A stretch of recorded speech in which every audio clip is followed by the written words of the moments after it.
Hey everybody, and welcome to the Crochet Crowd home studio. Today I am working through making my first mesh top for myself, and I'm doing a stitch along, so I'm doing some homework before I can move on to the next clip. So I have to do 11.5 inches of the mesh of my top. So it's a no sewing crochet top. If you were on Facebook this morning, I already posted a photograph of it. So I have to do 11.5 inches before I can move on. So what happens is that you make the upper part of the body, and then you get to the neckline. So you work up, and then you leave a hole for the neck, and then work down the other side. And so it flips over the top of your shoulders, over top of your arms, and then you just do a slip stitch join underneath to bring it in, and then you go around the base of it for the length. So I did the beginning of this morning, and last night, and I'm like, this is way too long. But then I took off my sweater that I'm wearing and I laid it out, and I'm like, wow, it's actually fitting. So I'm not a clothing designer, so I get really antsy pantsy with this kind of stuff. So we have already Deanna's in the house this morning.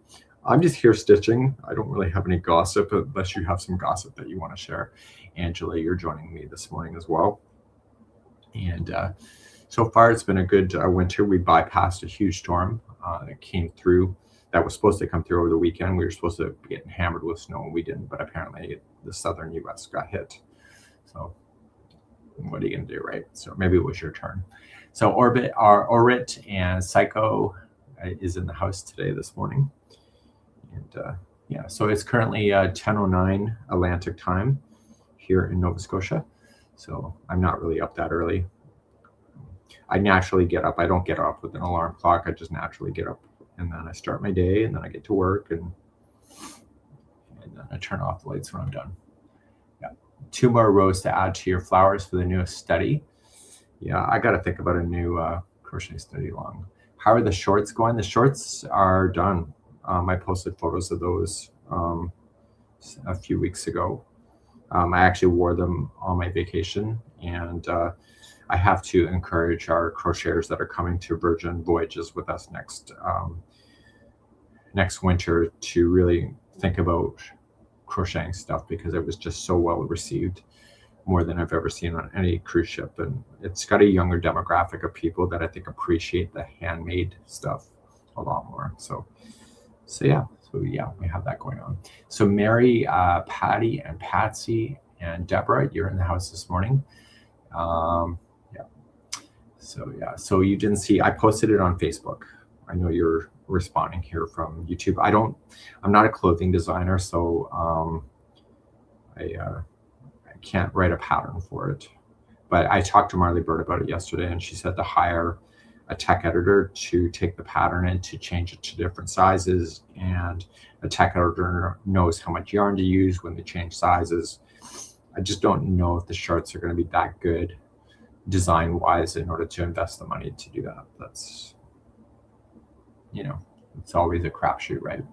We have Marilyn in the house this morning from Elizabeth, Anne, and Peggy, and Jocelyn, and Becky, and Sandy here this morning.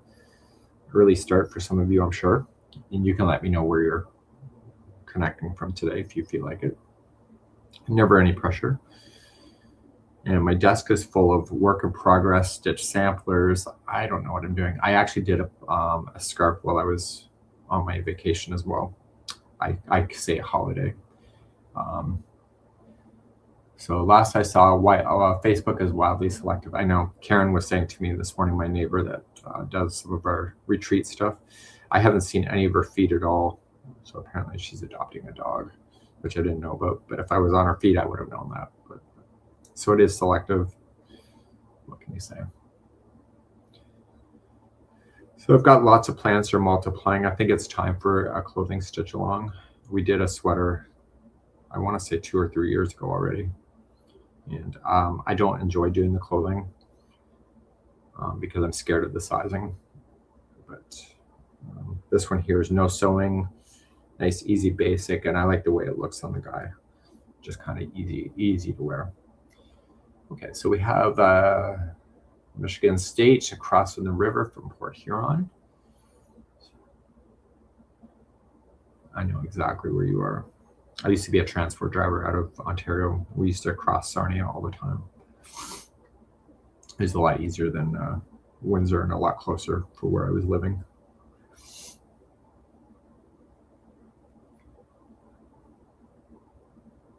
I haven't seen any of Karen's feed lately. That's Lauren Thiel. Yeah, I know. That's what I'm saying, right? I don't know why. So you're from Australia, and it's 1 a.m. there the next day. So it's already February 5th in Australia. One thing I liked when I was in Australia is that a lot of the news that happens in Canada, by the time you see it in Australia, it's already happened. And so it's never a real-time drip of just the drama. You just kind of get a summation of what's happened because you've been sleeping while Canada was up and around. I kind of like it for that. I find it not as triggering, but I'm sure you have your own drama down there, but yeah. So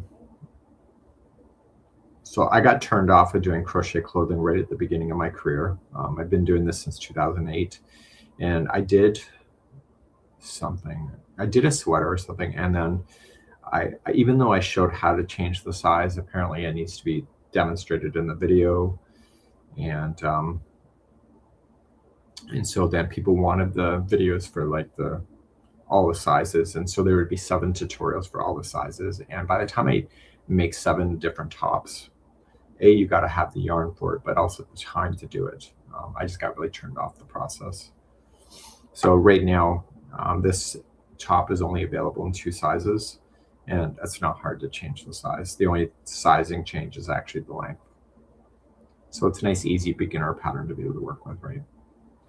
I'm also looking at a hexagon t-shirt or hexagon button-up shirt as a possible stitch along as well. So I'm waiting for Yarn Inspirations to upload the design for me to look at, and it's using the new colors of Roll With It Melange, which I love that yarn, but I don't have those new colors, but I might have something already in stock that I can start something with. Yeah. So we have Christine, I think all the way from in Deutschland. So we've got Queensland. Debbie Sherry is in the house today, all the way from down under. So yeah, apparently there's new colors.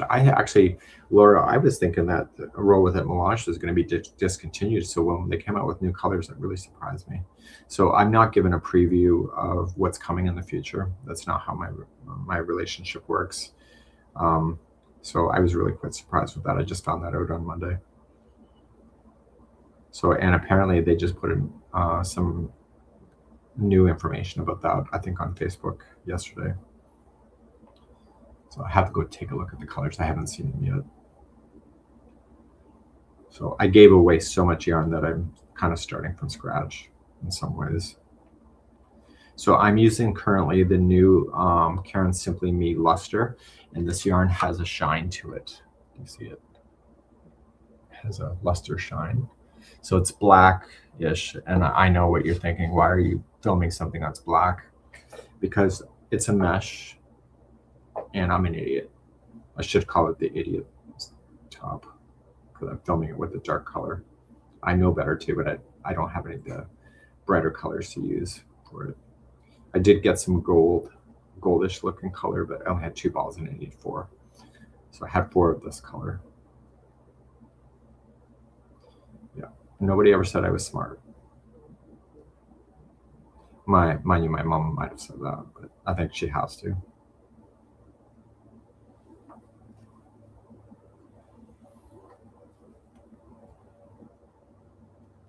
Just got a tiny knot in the ball.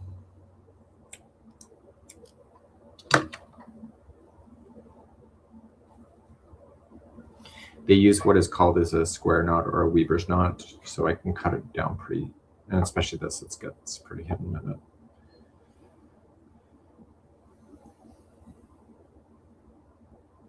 Anyway, so Leanne O'Brien is in the house this morning. Colorado 7:15. I love your tutorials. Thank you so much for that. And good morning from New Brunswick. Did you get much storm over the week? We did not get any storm, not in my general area, but down the valley there was for sure. Since Joann's closing, do you get all of your yarn from Michael's now? Well, I'm Canadian, so Joann's never existed in Canada. So Joann's closure did not affect me in any way, yarn-wise. They would ship across the border, but of course, there's customs and duties. So by the time it was shipped, even if it was on sale, you're just better off to buy it locally. So anyway, so Joann's closure affected our US friends primarily, but not me generally up here. So most of my yarn, I actually order from Yarnspirations Monday, I placed an order for several things again. And I'm looking for the sales. I'm a sales shopper. And usually there's always a sale coming. So if you don't see something, you can wait a little bit unless you're desperate. There's usually always something good. Sometimes they put a whole extension line on, like all Bernat is a certain amount of money off and whatever. So I'm kind of patient. And the sales change every week. Did you order the yarn holder in bamboo? Works perfectly. I did not. What I want to do, which I got to get my butt out to the workshop. I want to create a yarn feeding tree. So I have 4 of these things. And what I want to do is I want to take it off of the mount and just put this against a pole. I find I tend to pull these off the table if it's unstable, just like your host today. So I want to make a yarn feeding tree that has 4 of them. And so then I can have multiple going on at the same time, right?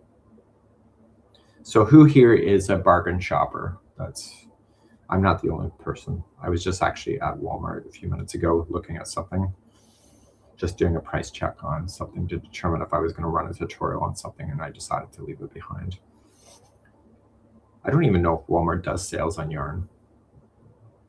The only time I ever see a yarn sale at Walmart is when it's on clearance.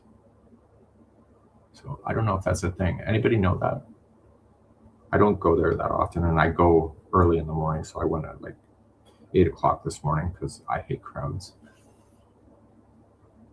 So I'm a bargain shopper, and I live in a village. So you're looking at the village idea right now. So I live in a village of, I think, 200 people. So online shopping is a thing for me. It's still cheaper than me driving to the city if I have to.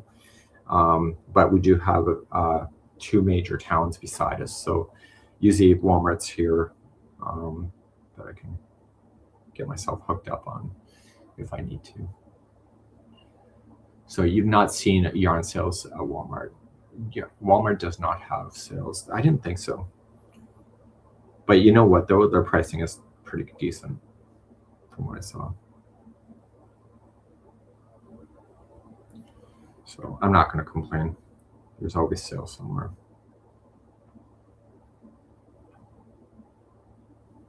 I did get my knuckles wrapped last year for taking photographs in the store, so I don't take any photographs or videos while I'm in the store.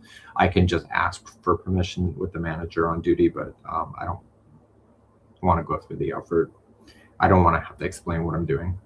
So I was taking photos of the shelving so that I could understand when I got home what colors I could use for a project I was thinking about, but I got my knuckles wrapped on that. So and the yarn aisle is in the main drive aisle that comes out of the back room. So there's people wandering back and forth in that aisle all the time, dragging skids and products and stuff. So you can't just sneak a photo, not in my local one, which is fine.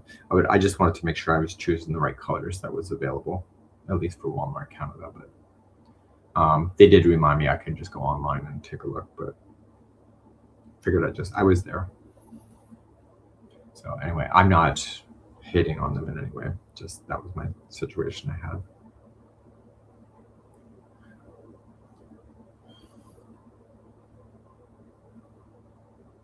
And I kind of realized too, Walmart really doesn't need the publicity.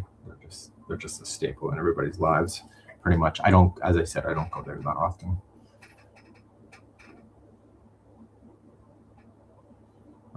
I go to a real grocery store for groceries and whatever.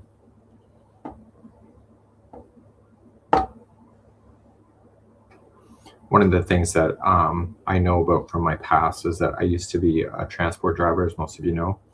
And so I would be able to know based on the source on where it was going. So different grocery stores have different qualities of meats and fruits and vegetables. And so it tends to be like a real grocery store tends to have a better product than another store, than other value stores in the freshness area. It's probably why the vegetables and the fruits can, at the end of the day, can look like they're in trouble, and you have to like eat it right away. But where I live, there's 4 farmers markets, so we tend to get all of our stuff at the farmers markets, and there is greenhouses here, so you can still get stuff fresh from the greenhouses here in Nova Scotia instead of having to ship it across the borders or across Canada.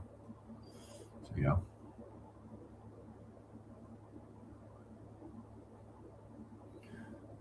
So I am using black with a tinge of, it's a mesh. So it's honestly, I just got to stick my double crochet in the double crochet. Okay. So Jill is in the house this morning. So yeah, so we have lots of farmers markets, and it is more expensive to buy it at the farmers markets, but the vegetables and whatever can last 2 or 3 weeks in the fridge versus buying it at the grocery store. So the money that you spend tends not to be thrown out, if that makes any sense. You tend to eat it because you have more time. So, okay, so you have Walmart in Puerto Rico? I did not know that.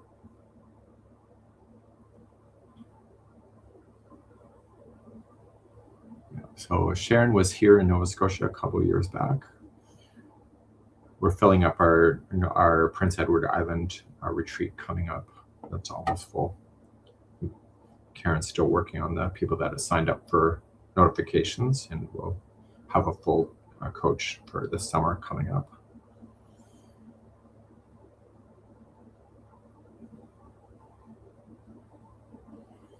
So yeah, I just never, because grocery stores for Walmart was never a thing in Canada. They actually had to go through hoops. They had to go through a lot because we never had any super centers like the US did. And so they went through years of trying to get Walmart to be allowed to have grocery stores. And once that happened, and it didn't happen. But so I'm just a traditional, go to the grocery store for the groceries. So, yeah. So anyway, I was watching a reel this morning that I thought was really fascinating, and we can have a quick discussion on it. The reel was sharing, it was an older lady. I think it might be an old video from some other thing. And so she said the idea of humans eating 3 meals a day is a manufactured concept, and that it's intended for us to spend more money on our food, but it creates obesity in the process. And she was sharing that back, and I don't know how she knows this, so I'm just sharing this idea. So she was sharing that Neanderthals and everything would probably eat maybe 3 or 4 times a week, and yet we, in current day, we eat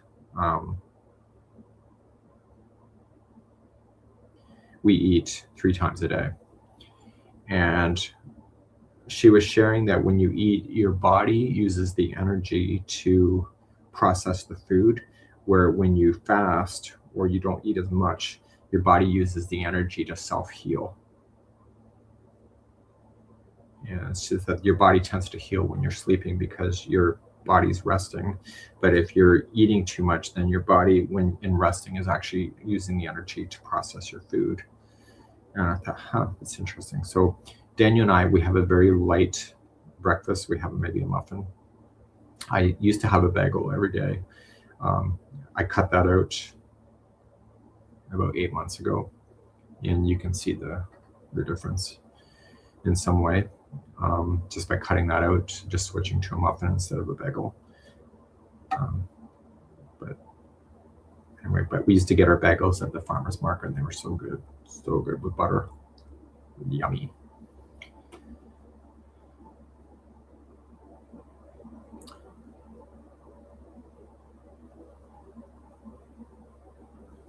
So anyway, so I was just kind of interested about her perspective, but whether that was true or not, because Daniel and I have a light breakfast, just a muffin, and then she said it doesn't make sense that you have breakfast around 8 and then you're already eating for lunch and then you eat again for supper, because the span between the lunch and breakfast is so short that your body doesn't have time to process what's already there. So anyway, I've been going through a little bit of medical issues, so I've just been kind of paying attention more than I was. My surgery has been scheduled, coming up in a couple weeks. So my issues that I've been having for the last 6 months is going to be finished, hopefully.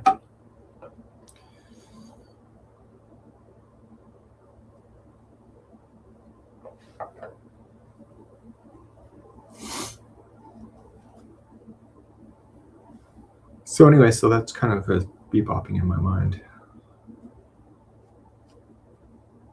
So fasting. So I hate the idea of fasting, but I think if you just train your mind not to constantly eat. It was interesting. I was on my vacation, my holiday, and on a cruise ship, and I did not gain any weight, period. And I was so shocked by that. But then I was still following my home method of eating of just light breakfast, late lunch, and then a supper. So on a cruise ship, you can pretty much eat yourself into the ground. I was watching this one guy, which I think he's exaggerating, but he was on the cruise ship for 2 weeks and he said he gained 17 pounds. I'm not sure if he really gained that or whether that's just water retention from the salt in the food. I don't know.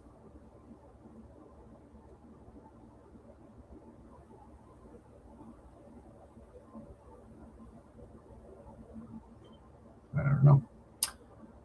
So I'm having my gallbladder removed. I thought I was just having stomach cramps. I did not know I was having an issue until the week before the last crochet cruises in November. And then I had some serious pain, and then I went into the ER and got diagnosed with that, and then was put on to the list for having surgery. So I went through a really rough December, but then it kind of peeled back. I had one episode on my vacation, but then Daniel confined me to my cabin so I could rest it out. And this week has not been great, so I'm ready to get it taken out. So it's manifesting pain in my back, which is really tough. So yeah. So anyway, so that's first world problem. So we have Gordon in the house, and Barbara, Heather, Ellen, Jan, Brenda, Belinda. So yeah. So I have not had like a gallbladder attack. I just had some serious pain that I couldn't deal with.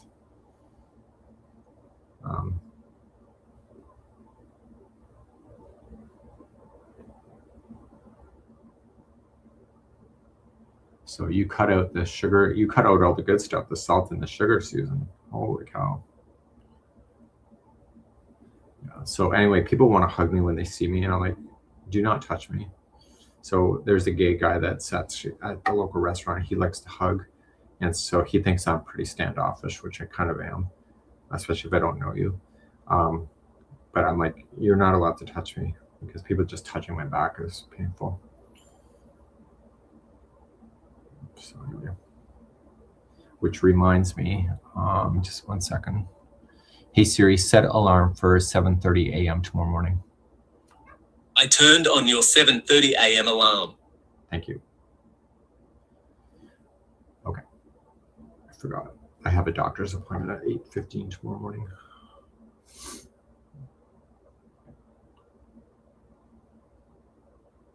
So you had yours taken out and you feel better. That's what I'm waiting for. So anyway, I can't eat certain foods because I know it's going to cause me pain. So that's been a good decision as well, just to eat better. Do you snack after evening meal? Because honestly, it doesn't know how often you eat. We cut that out, the snacking after supper, we cut that out. That was our downfall. Daniel is a great chef. But this, you have that, and then you have a snack like an hour or two later. So we cut that out. And it helps if you don't buy it in the first place. So having it sitting at home is just a disaster waiting to happen. So we did here in the Maritimes, they call it storm chips. So when a storm's coming in, the chip aisles get completely massacred.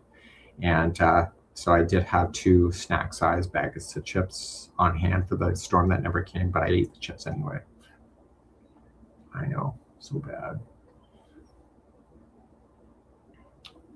So greasy can cause, I do like my fried French fries. I love French fries. I love potatoes just generally. And I like potatoes like even without butter or salt or anything on them. I just like potatoes. So I kind of grew up on potatoes because we grew up pretty poor. So mom would cut up the potatoes into like wedges and then deep fry them or fry them up, and that was your supper with a little bit of salt and a little bit of ketchup. So I have not outgrown that sense of eating minimalist like that. So you gotta go with how they're saying bye-bye. So Leanne also had it. And so the cruisers were really gracious about me canceling. So, and not going, thank God for that. But it was when I was told at the ER that I can't travel, I was heartbroken. I'm like, you don't understand. She goes, you can go on a vacation. I said, no, it's not a vacation. It's social. It's crochet. It's everything to me. And they said, you cannot go. So anyway, so then I lost my money so our plane tickets to Florida from Nova Scotia were $1,600, which is normal. So I lost my money on that. So I called Porter Airlines and I explained my situation. So they gave me a partial credit. So they took $200 off to keep the money and move my plane tickets. And they said, you have until February of this year to use it or you lose it. And so we went down on a private holiday using the money from the plane tickets that I was going to lose. So air flights from Canada to the US are really quite expensive. And that's always been. In Ontario, I used to drive to Buffalo, New York, across the border, and then jump a plane where I needed to go because it was a 3-hour car ride to Buffalo, but then the plane tickets were half price. So it was worth the drive.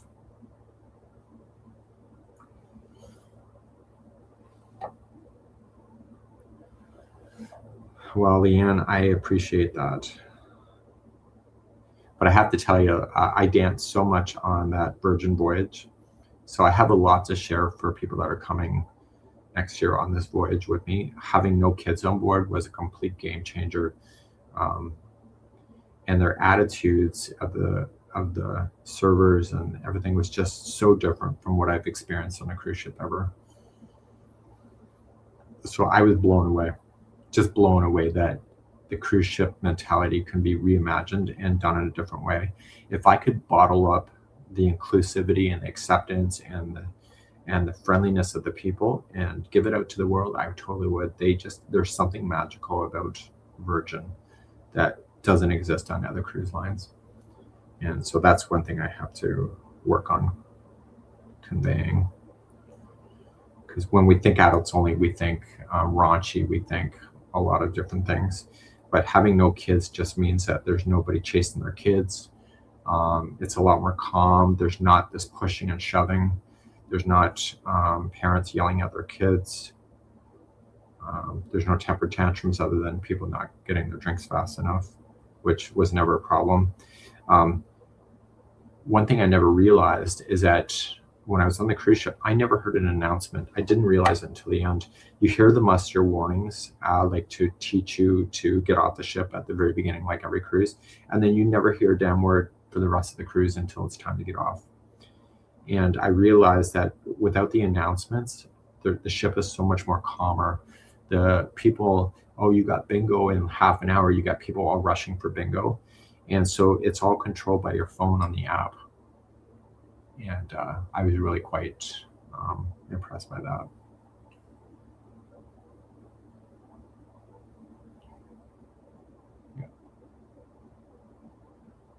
So I wish the world was a Virgin cruise, honestly. And you know what thing I was reading up on it, and I felt it on the ship, but I couldn't put words to it. So I was reading up on it. One thing that Virgin has done is they got rid of the attitude of servant versus master.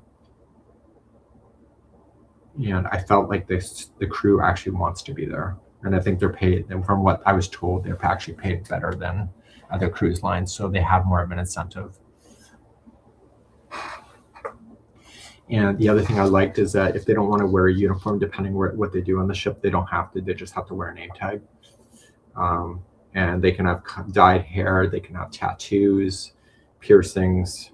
They can just be themselves, and it comes across in their attitudes. They're not being confined to a box. And I think that really played a strong factor in my trip.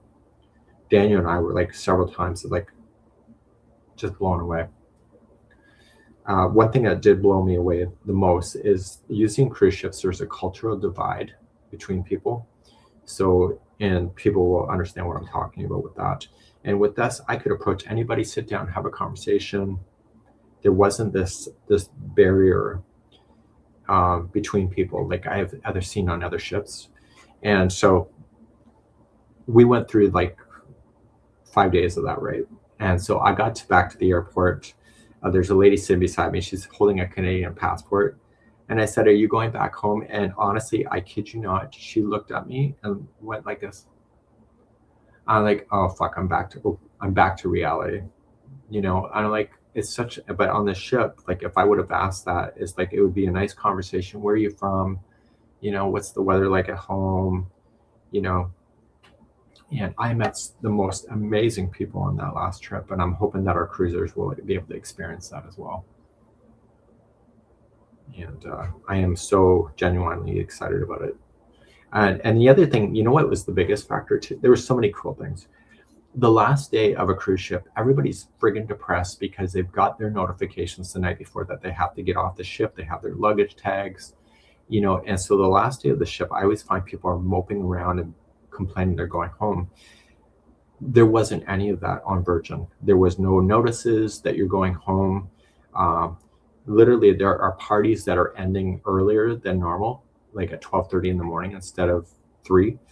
And people literally stayed up and enjoyed their cruise right until the very end.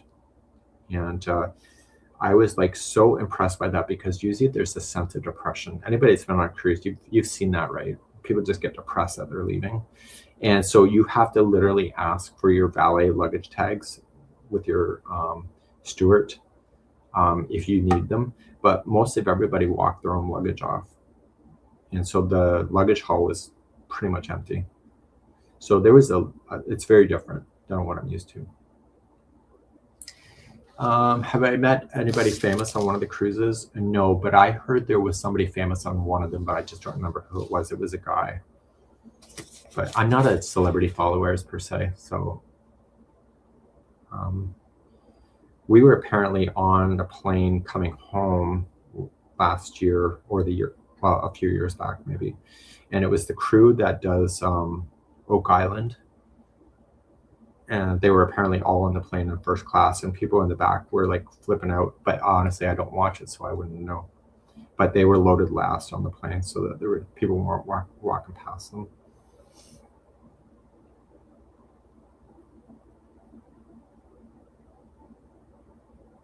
So Barbara says that lady was mad her vacation was ending. Oh, beside me? I don't even know if she was on vacation, but she definitely had a stick up her. I'm like, you're Canadian.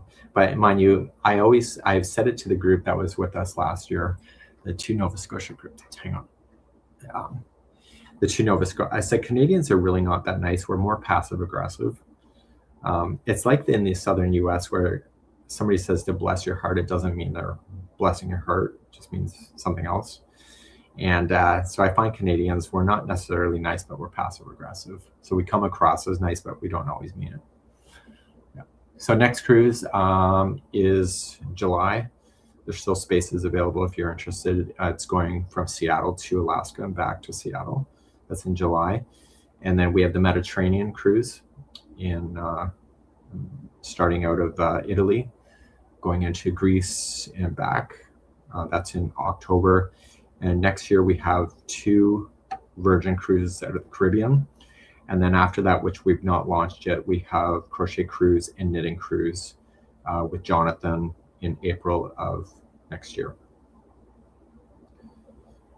So we have not launched that one yet. So we're working on details with that. So Jonathan's going to do knitting on his own programming, and we're going to do our crochet, and both groups are going to work together in the sense that we're going to have a big stitch out.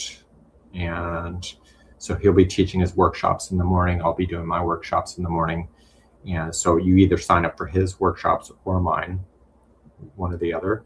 And then but then in the afternoons, both groups come together and we stitch out. So Rosemary, she agrees, passive aggressive, right? That's what I'm saying. The most issues I've ever had with their cruisers are always Canadian. And I'm Canadian. It just blows my mind. I've had some real doozies, I'll tell you.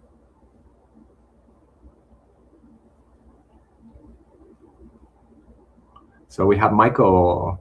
I loved it. Michael is not medically able to go on a cruise ship, but I would love to get MDL, Michael, from MDL on one of our teaching trips. I think he would be brilliant. I have talked, I actually want to do an actual yarn retreat only for YouTube hosts. And I wanted to contract in Joshua Tree. There's those really fun campers. And I think it'd be kind of fun to invite only crochet hosts and knitting hosts to come out and spend a few days together, brainstorm, work on content, pick each other's brains, not literally, but mentally, and get some ideas and get a retreat just for the YouTube hosts. So I think that'd be kind of fun. One of the messages that Jonathan and I, the Mediterranean, you can find more information about. Wendy just posted a link earlier for that. So that is out of there. One of the things that Jonathan and I are working hard to do is that we want to break down the barrier between knitters and crocheters, because we're just using the same raw materials, but we're just a different method. And so we feel like there's an undefined rivalry between the two crafts, and both of us want to tackle that head on in a crochet and knitting event together. So even though in the mornings that we're going to be doing our own thing from what people sign up to do, in the afternoons we come together as a group and you just enjoy the hobby for what it is. So one's not better than the other. It's two completely different art forms, because knitting is not related to crochet in any way. The origin story is not anywhere similar. So crochet originates from rug hooking. So, yeah. So my new agent that I have, she's connected with the creative arts, and so she's actually was talking to me about connecting with the crochet carpenter as well. Oh, sorry, I'm live, Daniel. Do you need something?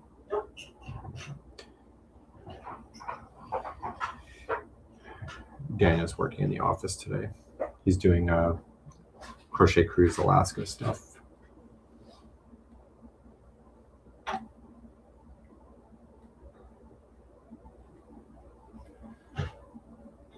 So Janet, you sound like a nicer person than what I've met.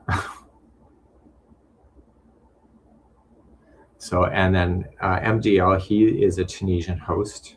So he does railway knitting, or the stepchild of both crochet and knitting. It's the best of two worlds. So if you are looking for a good host for crochet or for Tunisian, Michael is your guy for that. He dedicates a lot of time to it. He's out of the United States. And I think he's out of northern Texas. I think it's Amarillo that he's out of. I've been through Amarillo a few times, and the last time I was through there was snowing, which I could hardly believe.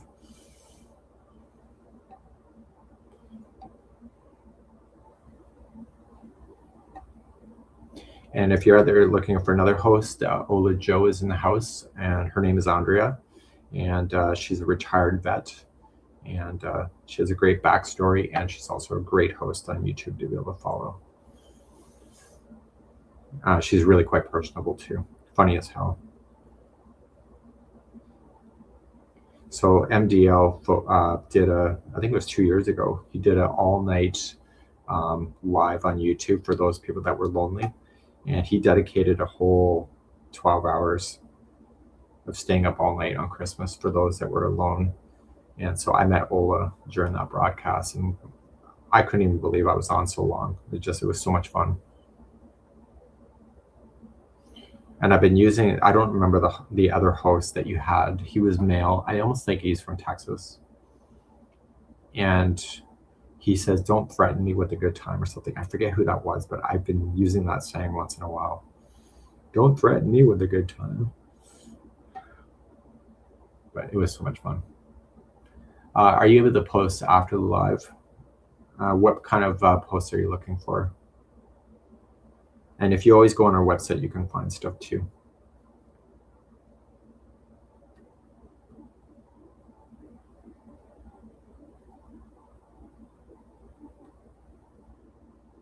I think Ola Joe was a part of the Navy, United States Navy. That's probably why she's called the Sailor.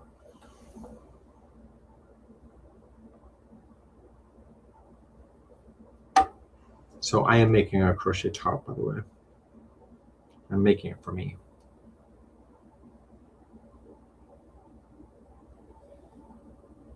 So that's a good point. Teresa, I think, is local to me here.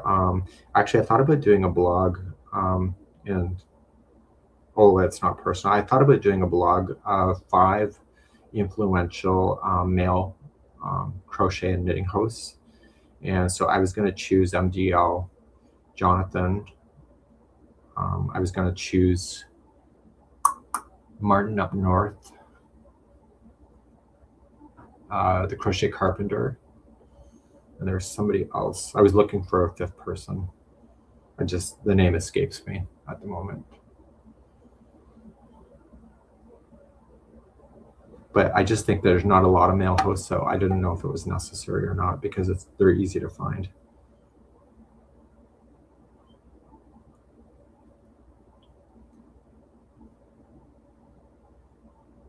So you will follow Ola Joe. She's really great. She really is.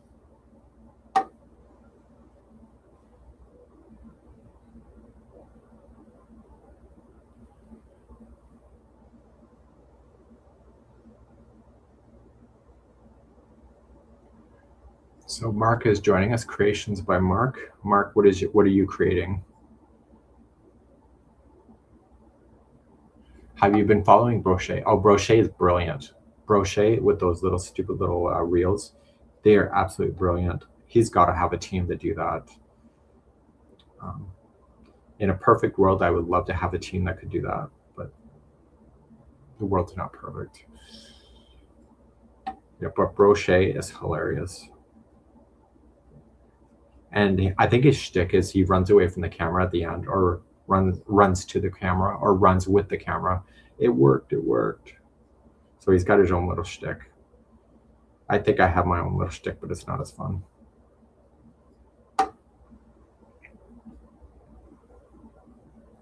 A funny story did happen though while I was on vacation.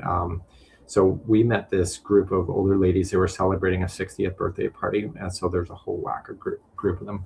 So anyway, Daniel and I became fast friends on the first day before we even left the port. They were already in the hot tub, and we went over to chat with them. And as I said, the cruise line was so accommodating that you could just approach anybody. So we got yapping. We ended up sitting with them that evening, and then we were with them again the next day, and the whole 9 yards. But the one woman doesn't realize who I am. And it turns out she follows me, but she doesn't know who I am.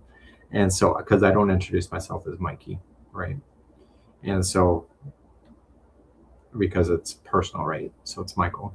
So anyway, she heard me laugh, I think the 3rd day after we've been hanging out together. And she goes, "You sound like Mikey from the Crochet Crowd."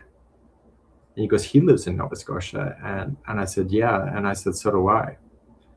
And she goes, "Are you him?" And I'm like, and she flipped out, and I had been hanging out with her for 3 days.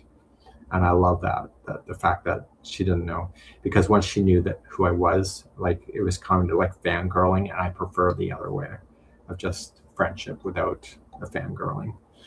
And anyway, it was great. So anyway, we tapped yarn in the whole 9 yards. So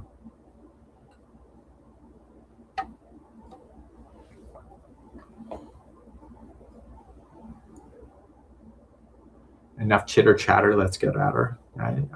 I get that from Letterkenny, the TV show. That kind of slang or slang, that kind of slang. For the left-handed tutorials, there we go.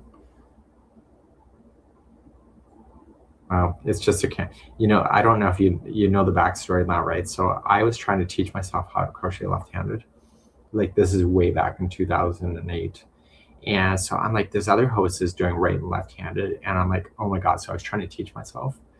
And I just can't do it. And so I watched her left-handed video, and then I watched the right, and she coughed within like 30 seconds of the first video of the left-handed. And I went back to the right, and I'm like, how is she holding it differently? And she coughed at the exact same moment, and I realized it was a screen flip. So she actually doesn't do left-handed at all. So yeah. So anyway, so I stopped doing left-handed for a while because the left-handed people don't really say much on the videos, so I don't know if they're really necessary. So there's not a lot of comments, there's not a lot of likes on them. So I think, well, maybe I'm just wasting my time because it takes extra time. So I stopped doing them, and then I met a woman by the name of Sheila Kite, and I follow her now on Facebook. But she raises goats. And anyways, she was just so delightful for me, and she noticed that I stopped doing left-handed, and so she sat me down, and we had a really good heart-to-heart. And she goes, if it just takes you an extra few minutes, I would love it if you can keep on going. And it was just her just chatting with me in person that got me to start with a left hand. So you're going to notice in the past that there's not lefts for everything, because I gave up on it for a couple of years. And it's better to have that kind of conversation than as somebody threatening me, right? Because that's pretty much ridiculous. Even Dave knows your voice when I'm listening to you. Well, am I the other husband, Barbara, or Barb? Barb and I, we know each other from Jimmy Bean's. Well, we were at the same table, and she actually gave me her plate of food because mine was horrible.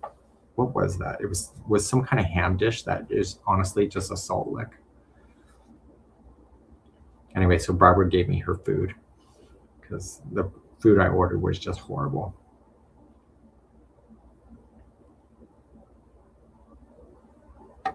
Forget what it was. It was horrible though.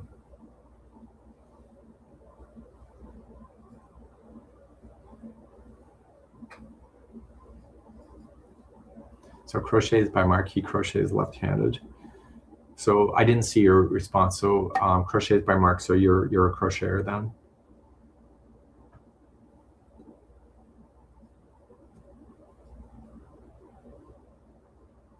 But one thing I have not been able to train people is that if there's a left-handed tutorial, just go to the video description, you'll find the right. I just have not been able to get that. I just get people complaining. If they just open up the video description, they would see the link for it. I am not a sweet person. We've already discussed that before. I'm Canadian. I'm passive aggressive. I have an 11-year-old wanting to learn to crochet. I have her watching your early videos to learn. We're just starting a whole new series of, I'm refilming 170 tutorials. I had an AI review done, and I have to fix some content, so I'm refilming a lot of stuff. I want to do this crochet along for my top that I'm working on right now. It's a mesh top. It's was it pork? It was the horrible vinegar reduction. That's exactly it. Oh my God, it was horrible. I can still taste it in my mouth, Barb. Yeah, have a new channel and I'm new to it. So what's your biggest challenge, Mark? So Mark is just from YouTube here. What is your biggest challenge in starting a new channel? Because mine is going on 18 years as of March 6th. I'll be on my 18th year of YouTube.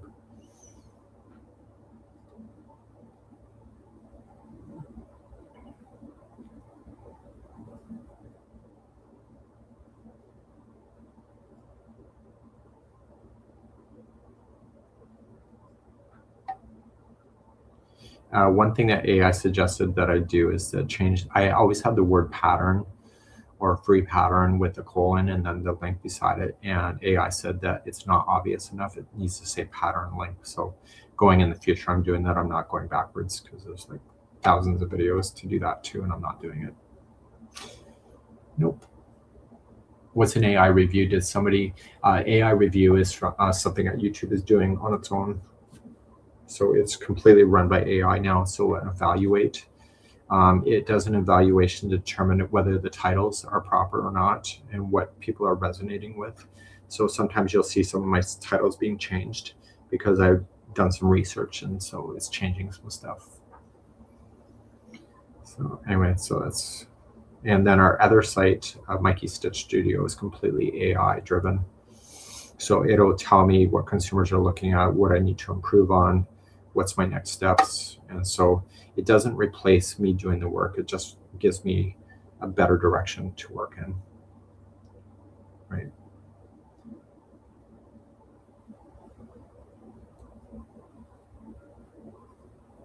So Jill, you are needing the visual because of the dyslexia. Jill, does that happen with the crochet diagrams as well, where it reverses stuff on you? So Deb, you made the door draft snake. It was awkward. Deb is a personal friend of mine here, so I'm going to be a little crude. Deb, I can handle that. I can handle a large snake. And I can hear her laughing or giggling or smiling. So Deb is one of my personal friends here.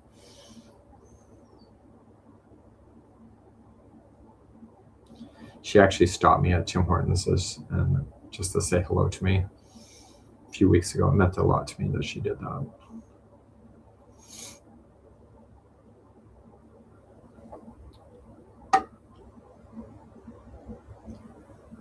I met you in real life and you did not disappoint, says Kimberly.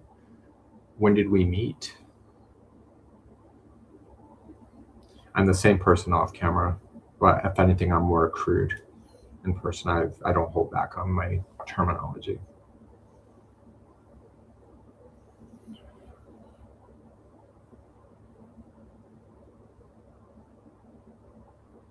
I got asked to teach at a function later this spring, but I declined.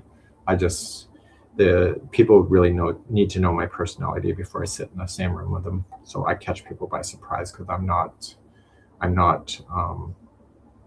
an instructor that plays by the book. It's like numbers, they get jumbled in my brain. So Jill, I don't know much about that stuff. Is that a lifelong thing, or is that something that you can work on? Or do you just adapt to your education, or like to what your mind needs?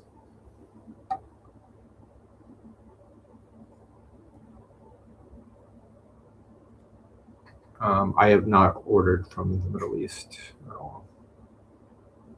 I have no experience with that. My yarn I get is from yarnspirations.com or Amazon. There's somebody here, Daniel. Hang on. Speaking of Amazon, I think Amazon's here. What's that? Amazon. Why is Amazon here? I don't know. Oh, wait a minute. Is that what's his face? Oh, yeah, that's Pedro. Oh, Pedro. Oh, I don't know. Pedro, what do you need? Oh. Make sure you do the sniffy sniff. You're comfortable with the dogs, right? Okay.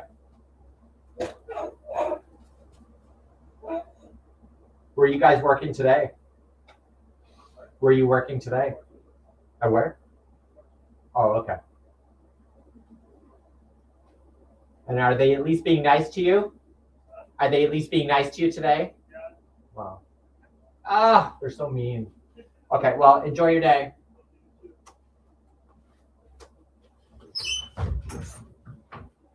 Oh, that Pedro. Okay. Jill Keeley. Why do I know that name? Jill Keeley. Jill Keeley. Oh, Jill. Okay, yeah, we were just talking.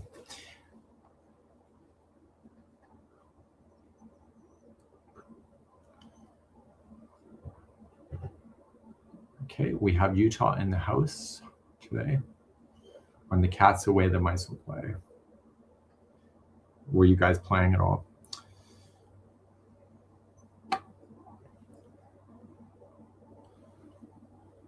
So we had to replace the back deck of our house. I completely rotted off the house. So anyway, it's in partial construction. Yeah. So Hawaii Island, we did consider, we're going to Hawaii. We did actually look at going around Hawaii, but we determined that we should actually come out of San Francisco or San Diego.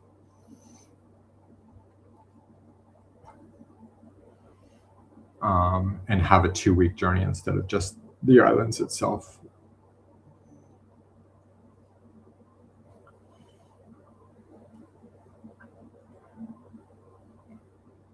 So the Hawaiian is next year, next April. We haven't launched it yet though. And we have Battle Creek in the house this morning. Yvonne is with us, and we have Bonnie Bell and Carol and Carla and Kathy. And Angela is intermission. Yeah, there was Pedro that was here. He's cute.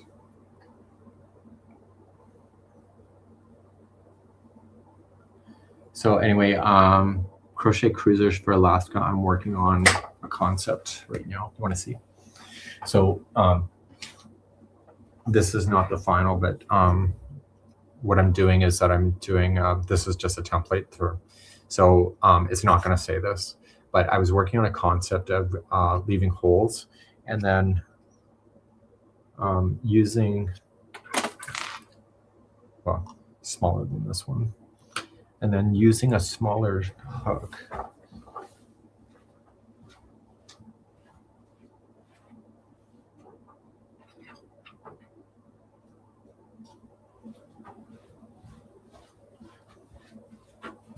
And then using a smaller hook to be able to crochet around the edge, right? And so this will be a bag tag. So each one of the tags will have the crocheter's name on it and our logo of the cruise itself, and it'll be just hanging from the back. So anyway, I did one of these for most of my crochet group locally as well. So anyway, I have to still teach how to do this. So it's basically a bag tag, and it's just using an old, not used, but it's an old roof shingle made out of wood. So yeah, so I think it might be kind of fun. I saw ideas, so I want crocheters to come up with ideas on how they're going to go around. Maybe it's just they could do one round or two. So on the other ones, it does actually go all the way around. So this was kind of just a preliminary template what I was working on. So yeah, so I don't plan on selling these. This is just for the cruisers. So it's engraved. Cool, right? And then for the YouTuber Journey members, we also have that you can purchase online, and this is a bag tag. So the Journey and the Passport, and also the other membership. Oh, the cup of tea for Mikey membership. That's like $2.99 or something a month. $2.99 Canadian. So anyway, so it's a bag tag for those. And then we also had, which the cruisers got last time, which I wasn't there part of, but they got for the membership level, they end up getting a gold pin that I had made. So it was the gold pin. It was for their lanyards. So I probably have to make more of these for the next cruise.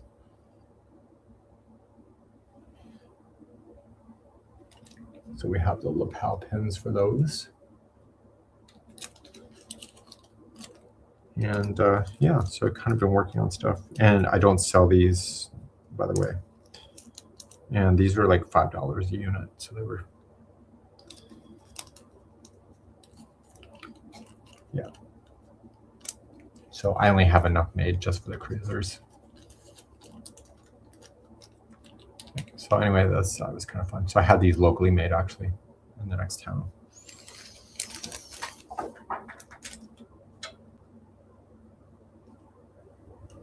So,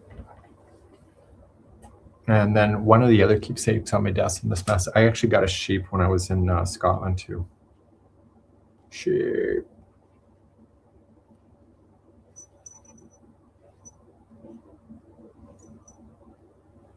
I got a sheep, and then what else did I get? I also, you're not going to believe what I have. So Ducks Unlimited is a Canadian organization for the protection of ducks. So anyway, I was contacted to see if I will yarn bomb a duck. So they sent me a duck decoy. It's made out of wood, and so I have to yarn bomb my duck. And so they will be auctioning the duck off. They'll be auctioning the duck off.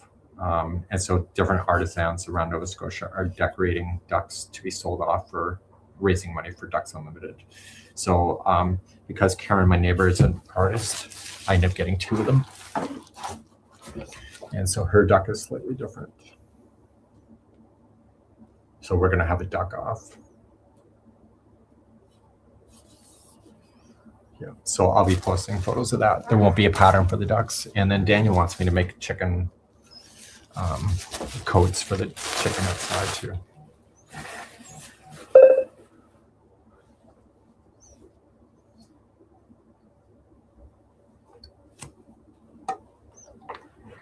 Yeah, can't wait to see it. I got an idea. So I want to make the duck look like it's from Bridgerton.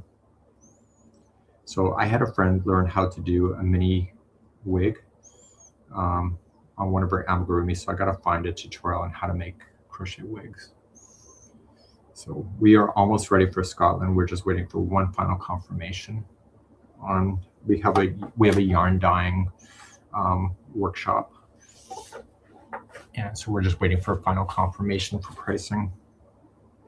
So we have a day activity of yarn dyeing, and then it'll be dry enough that you'll be able to take home your yarn, and it will be a merino based yarn.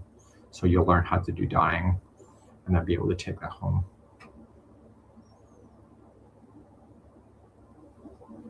First time someone actually meant to say duck off.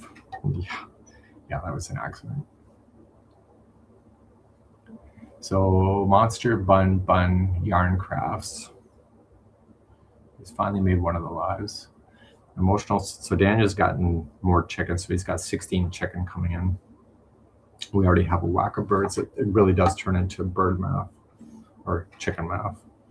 So we have Brahmas coming in that are 30 inches tall, massive, and they're all babies right now. They're all just hatching. And then he's got lavender Morans coming in, and we already have a bantam chicken, and we have quail already, and it's basically an egg producing factory.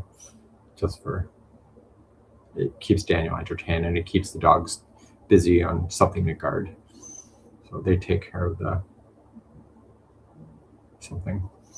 So if you don't know, I have 2 Great Pyrenees. So I have 2 working big dogs. So they need something to do or they get bored. So they just watch over the chicken. So anyway, I'm going to be interested. I've never dyed yarn before. I've done it Kool-Aid style at home, but I've never done a real dye workshop. So that should be good. And we're also aligning Scotland to a fiber festival. So you'll have VIP tickets for that as well.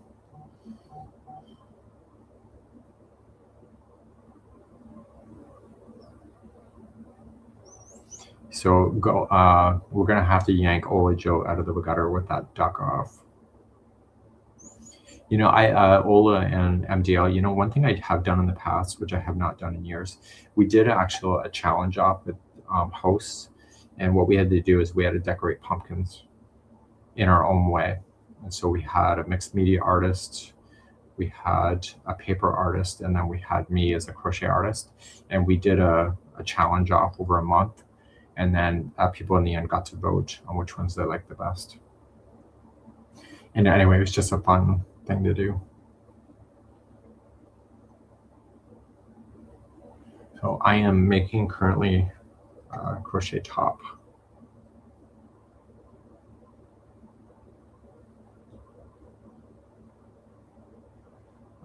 Do you walk the dogs daily, Michael? No, we don't. We have 6.5 acres here. They're pretty much outside all day. They can come in at any time, but they prefer to be outside, and they kind of wander around and make sure everything's good. And they keep a check on the wildlife.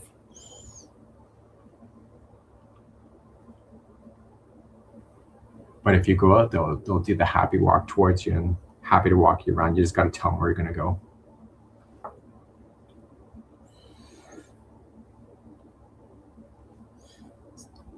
So I have a story from a few weeks ago. So went to the coffee shop by myself, and I asked a family that had 2 kids to watch over Puppy Dog on the leash. And anyway, the kids were just so enthralled with her. And so Puppy Dog went to go follow me, and the boy yanked on her so hard. And because she's a Great Pyrenees, 140 pounds, she didn't go anywhere. He yanked on her as he was saying back. And so I was horrified by it. And I said to him, the dog knows the English. I said, you have to say the command and then give her an opportunity to make the decision, and then she will step back. But to give the command at the same time of reefing on the leash, oh my God, it was like heartbroken. But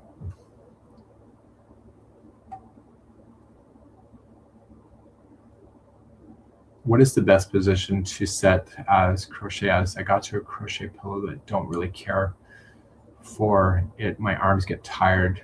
Do you find a desk chair aren't comfy? I do, but I have a lazy boy where the arm height is at the right height for me.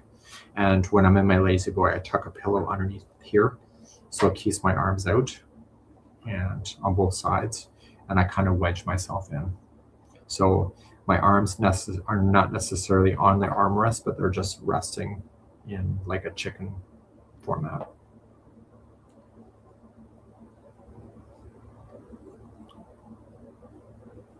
So, okay, so Amanda is working on our Llama No Drama. So how's that going for you? You tired of that first stitch yet? That first stitch is time consuming, but worth it.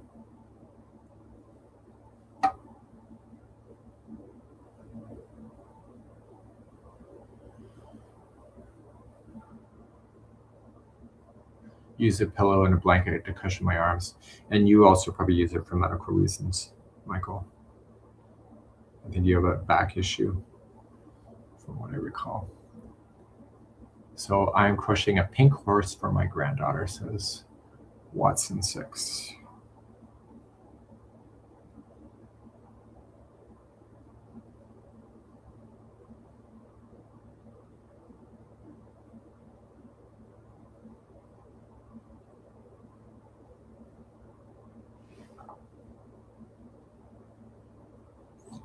So useless but factual information. If you notice in the interior ball when you go outside, it doesn't look as good as the original. And the reason why they do that is that the interior has somewhere to, when it comes off the winders, it has to expand. And so if they wind the outside as much as they do the inside the same way, it will not contract and will stretch the yarn. So they have to wind the interior more loosely, like that, so that when it collapses, when it comes out the winder, it doesn't stretch the yarn. Is there an easy Afghan that you love making? I like making Afghans, but I prefer Afghans that are a little bit textured so I don't get bored, or the color has to be that good. And when you say easy, are you looking for a one stitch wonder, or what are you exactly looking for, and what size are you looking for? We have in our categories on our website the lap gowns, which are relatively easy to do, and they're small enough that there's lower time commitment. So lap gowns is what you're looking for.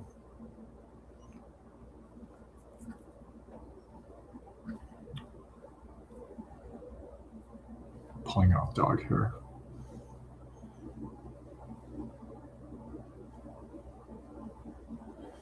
So what are people currently working on? So we see that you're making the footsie blanket for a friend using the Bernat Mystic. That's a good color choice for that.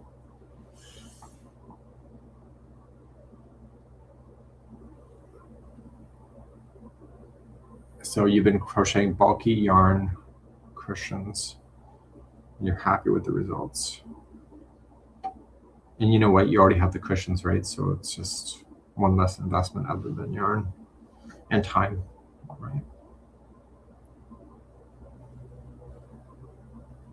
So Karen Lovelace is the go-to. So what are people's go-tos for yarn blankets? Do people make the same thing? I have a hard time making the same thing twice. This is why I'm filming this top as I'm going, so I don't have to film it twice. I don't have to do it twice.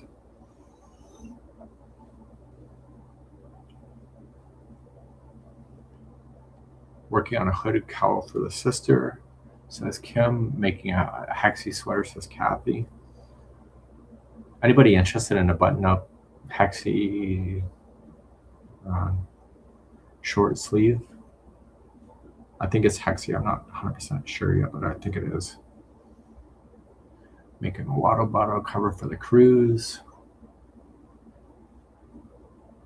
What are people's thoughts on leggings?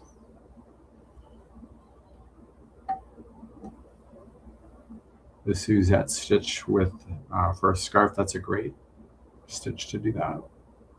So MDL does not like making things twice. Is that a male thing, Michael, or is that a you thing? I already know how it's going to look, so to make it twice, I'm not surprised by it. So that's probably what it is for me. I don't get a dopamine hit on the second time. The tutorials for beginners are available. We have playlists on our channel on YouTube if you are looking for that. And we're under the same name of the Crochet Crowd.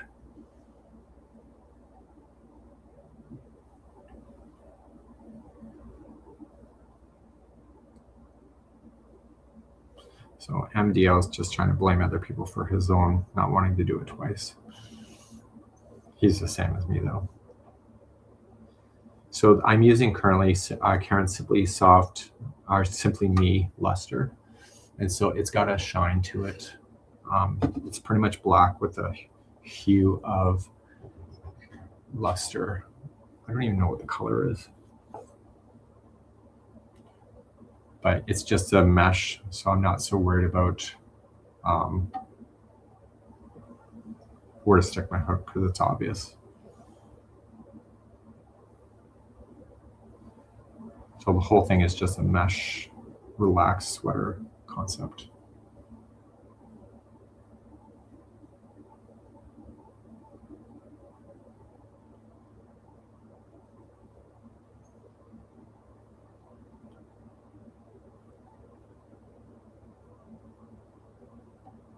Okay, so we have working on the 3D star. Oh my God, I was seeing that yesterday. I don't know how many people have actually done that. It's a tough little pattern. That it says that's Yvonne that's currently working on that.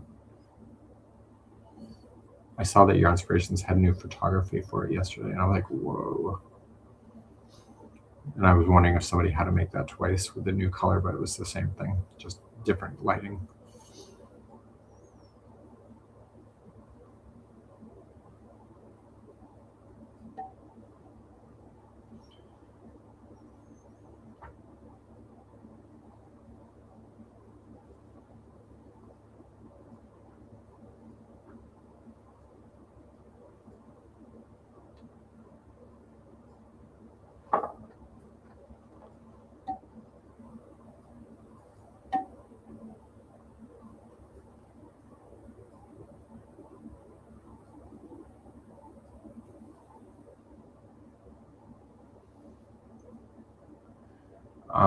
So the yarn caddy is called the Wool Genie, and it's available on Amazon. I have an article written about it. A person was asking me about the other day, so I have a link for it as well on our website if you're interested in that as well.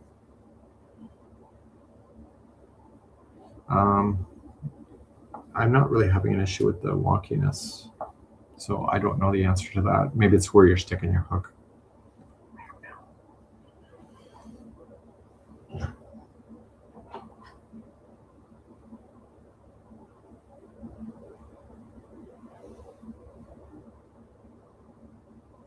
So Nancy Ann wishes she would have brought her crochet with her today. Okay, so Carla is making a shawl.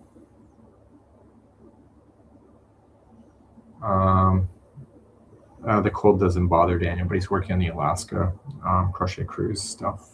He's making almost like an app for the cruisers to be able to follow through on their stuff. Any news from Jeannie? No, I've not heard from Jeannie. Jeannie retired.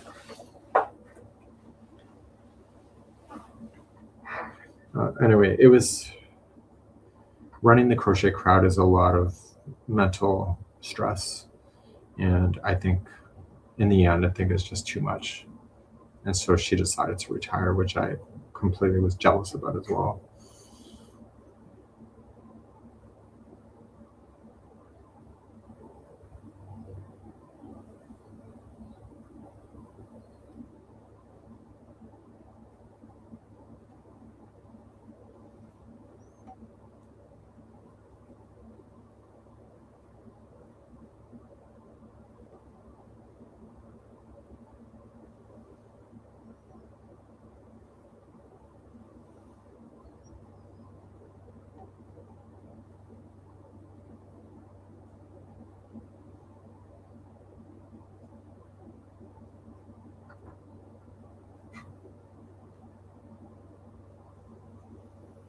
Am I going to line this one? No, this one is meant to be, this crochet top is just meant to be over top of something else.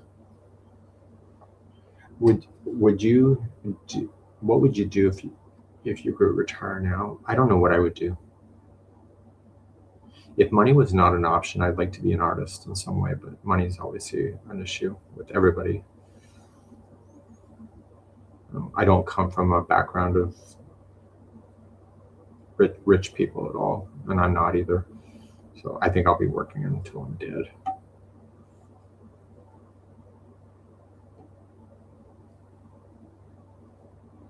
But I am secretly wishing for an early lifespan for myself because I cannot see myself getting so old that I can't take care of myself. So I am trying to manifest an early life span for myself. So I'm already planning for end of stages to make sure everything is taken care of.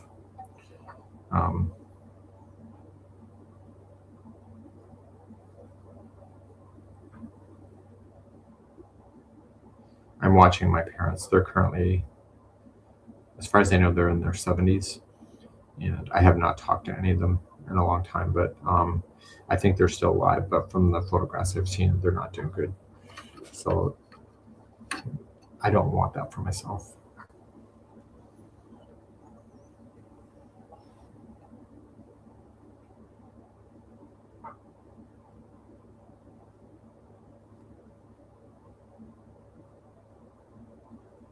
So we are Canadian, money will always be an issue. Yeah. When you crochet, do you play music or watch TV? I tend to watch TV in the background.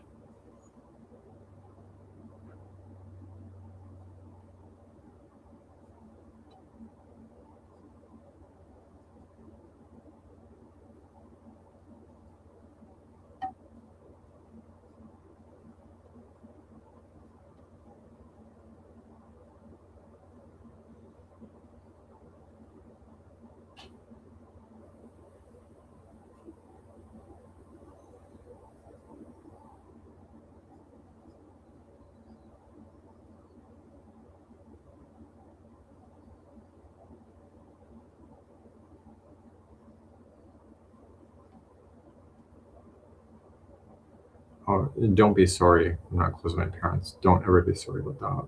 Just that's meant to be.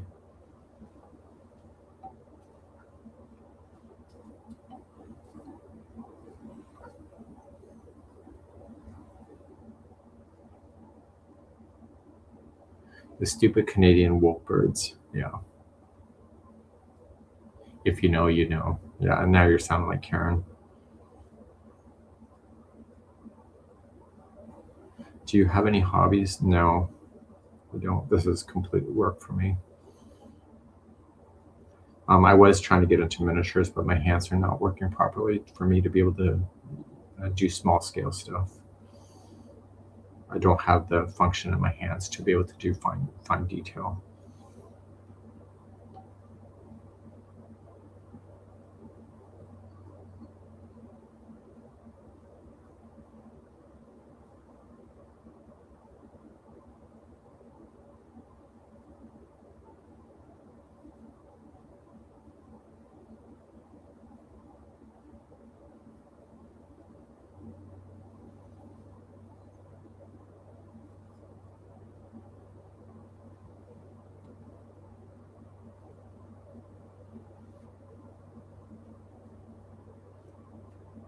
It's harder when the TV show is rattling off numbers too, especially if you're counting stitches.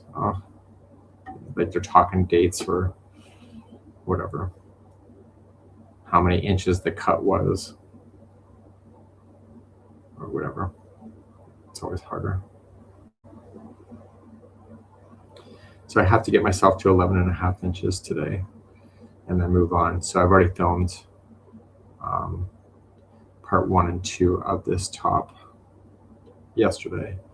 So I got to get myself to the next part so I can film the next section. So in the next section, we're going to focus on the neck.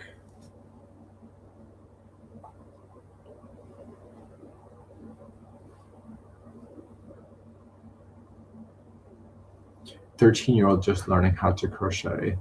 I would honestly just ask your 13-year-old what they're interested in and then focus from that, because if you give them a project they don't care about, they'll quit. Give them something that they can be proud of, maybe something for their room, whether it's a square little swatch to put underneath a plant or a trophy or something. If they are emotionally invested in the finished product, they will most likely finish it. So I would have that discussion with what they're interested in and then just go and start looking around for stuff that they would be interested, but also keep it reasonable. Amigurumi is not out of touch as far as stuffies and stuff. Last week I did the Yarnly by the Crochet Carpenter. I'll show you that one.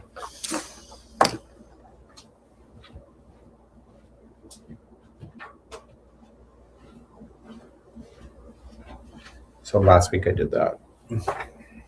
So I don't do amigurumi very often. All these stuff, amigurumi behind me is all from local craft shows.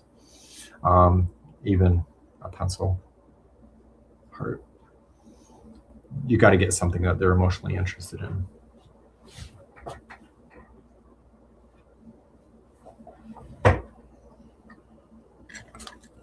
Anybody else have advice in there? So the weather's actually pretty good today.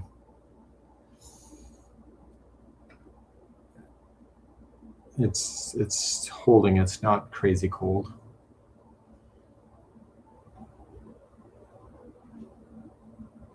Have the love of the project and the yarn. I just cannot complete a project. Why? So I was thinking about that the other day because I'm working on a new series, and I think what makes me quit a project is when the colors don't change fast enough. I get bored of the same color. So I think that's my issue with a lot of stuff I do.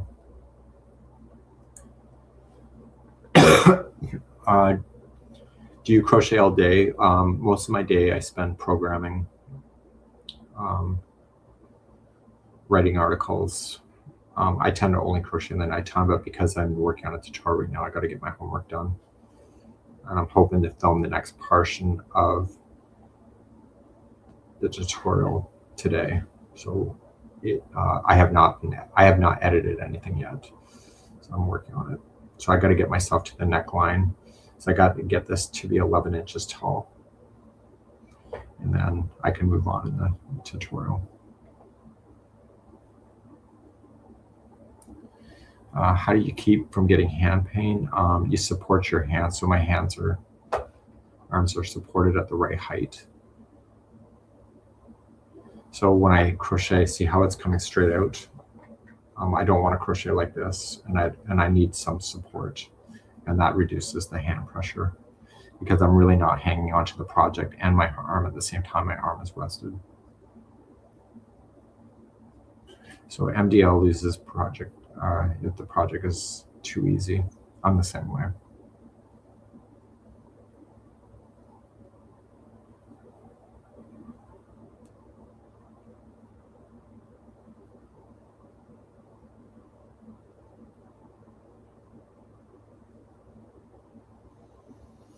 So anyway, I saw a woman crocheting this morning at the coffee shop. So I stopped to ask her about her project. She doesn't know who I am, which is fine. So I asked her about her project. So she's just teaching herself how to crochet, and she's doing a dishcloth. And she goes, why are you interested? And I said, well, I teach crochet for a living. And I said, what's your biggest hang up? Because it's always good to get perspective because, I've been crocheting for almost 40 years. And so she was sharing her story with me about that. And so then she asked me a question about her borders were all buckling up on her. And so I was showing her how to regulate going around her dishcloth so that it would be more equal. So there's a lot of little tips that you can give to other people, on the fly like that. Anyway, so she was doing a dishcloth, and she's not using dishcloth yarn. And I said, you need to make sure this is cotton yarn. But what she's done, she's chosen a cotton acrylic blend. So it's not going to work with her with her dishcloth. However, I never said that. I didn't correct her because she insisted there was cotton, and I didn't want to give her too much information that she's got an acrylic blend in her hand. But she'll find out pretty quickly. So the other project she was working on was Lily Sugar and Cream with the 100% cotton. So that one was the right yarn to use, but the other one's not so much. But she's going to find out really quickly when the other one falls apart in the sink and it gets ripped to shreds. And we were talking about the ideal size of a dishcloth to make sure it's not too big that it will actually dry so you don't get mold. Right? It's kind of neat. So it gave me perspective on my new series of that. I got to talk about the importance of choosing the right yarn.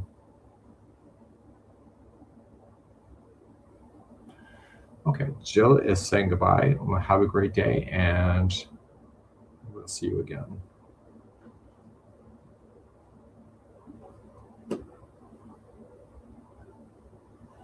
What do you do for fun since crochet is your real job? That's a really damn good question, Carla. I don't do anything for fun. I am so into this business so deep that I can't see the trees. I can't seem to regulate my own time without feeling guilty that I need to be working for somebody. So even though I'm self-employed, I just feel like I'm always on guard working for somebody. And so I feel like if I take time off, I go in a mental spiral because I feel like my time is not being utilized properly. It's a sickness.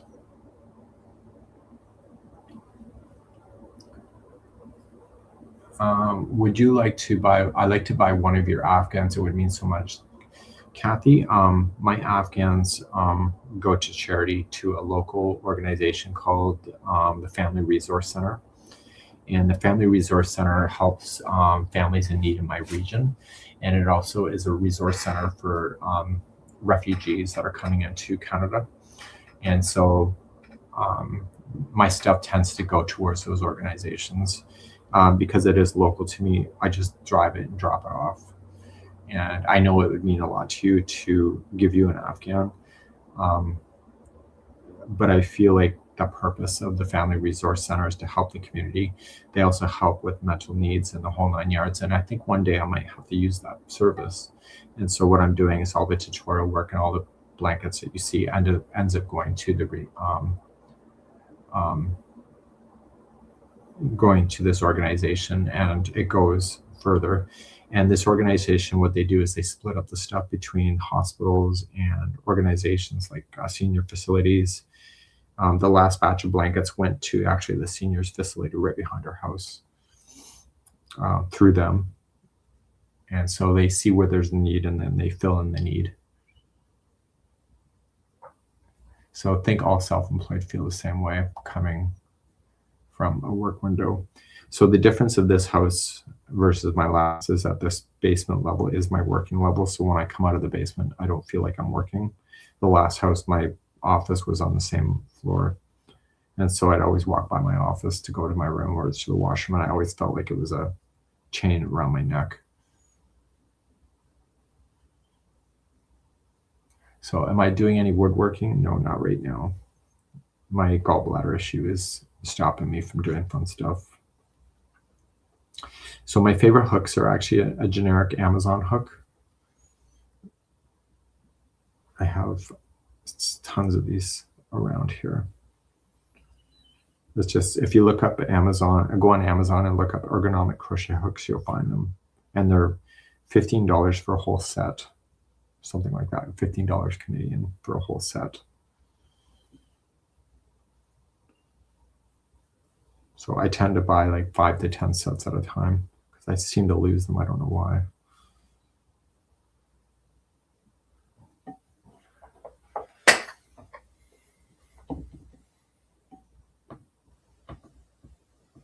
Oh, so I go on cruises. Is that considered a hobby? I don't know, Deb. I think you're stretching it.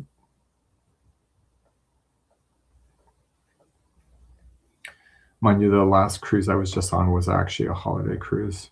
So I wasn't working. So I was truly on vacation. So that was fun. I wasn't accountable or having to check in with anybody or making sure everybody's okay.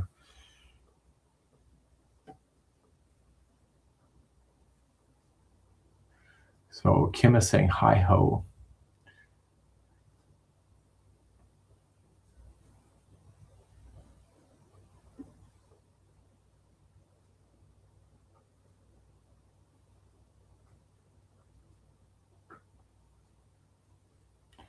You know who does really good Tunisian hooks, Michael, is Jimmy Bean's Wool.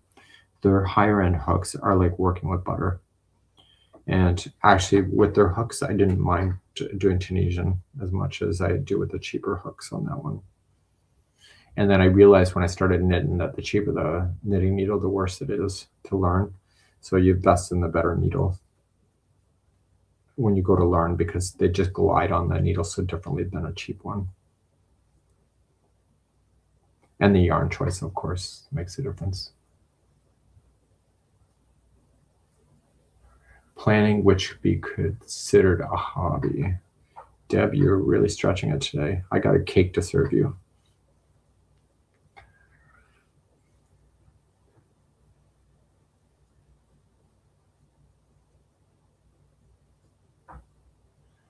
Yeah, so Carla, we're kind of in the same boat. It's kind of the educational platform is there's always something to learn and always something to pick up on. There's something to always research.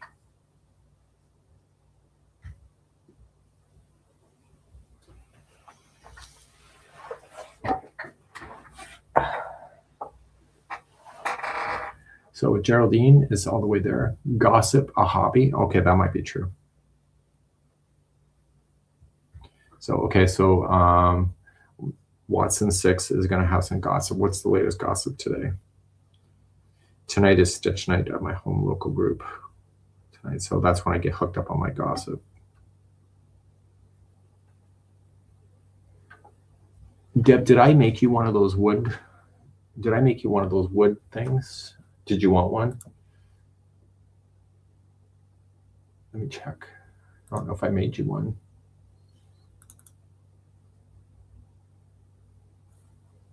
I did not make you one.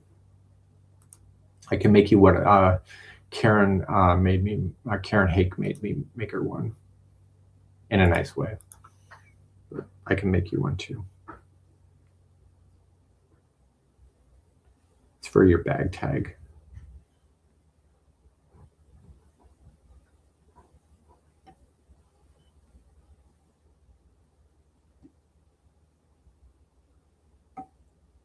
Okay, so I'll add, do you want just Deb, right?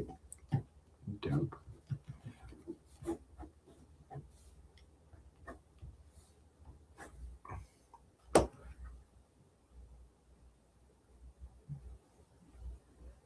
Say hi to Kelly at Stitch Night. I met her on the cruise.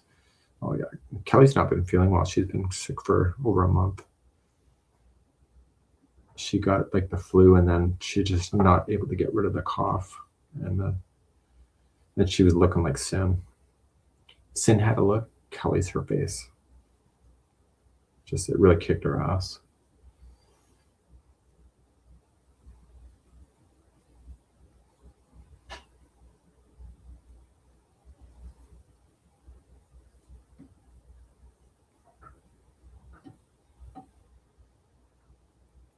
How does eating what I want think now on a Friday all night crochet or movie night?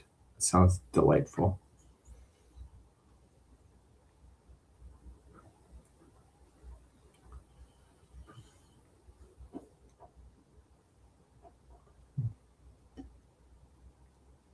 So somebody's making a sweater knitting, and I'm loving it. I love the history of it too.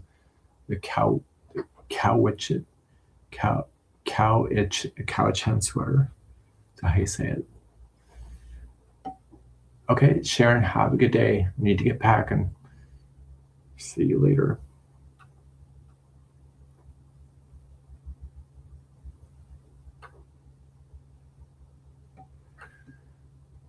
And cleaning. Oh, that sucks. We still have Christmas decorations to take down here.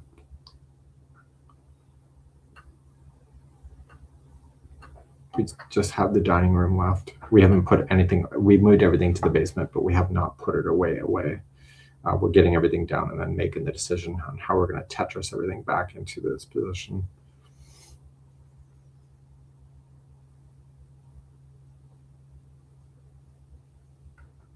Trying to establish office hours during which your business work. Also schedule alone every hour. Turn off all devices and do something for yourself. I just can't seem to do that. I wish I could, but I can't. I tend to go offline in the evening though. And so I tend to ignore my personal messages and emails. So maybe that's part of it. But I'm usually crocheting. And I don't want to pick up my phone because I'll doom scroll.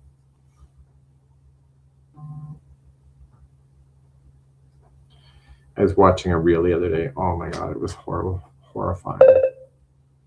Anyway, this woman's dog died in her arms. I think she euthanized her dog because the dog was so old. And I watched just about 3 minutes of this dog literally looking at the owner and literally dying in this woman's bosom. And the dog was completely lifeless at the end. And you could tell she just absolutely loved her dog. And I was unconsolable, weeping, and I don't cry about nothing. Just like, oh my God. And then I looked at our 2 dogs because that'll be us one day.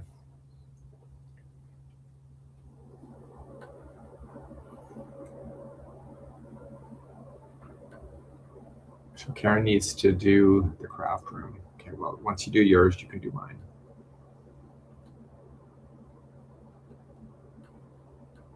And somebody likes to keep their decorations up all year.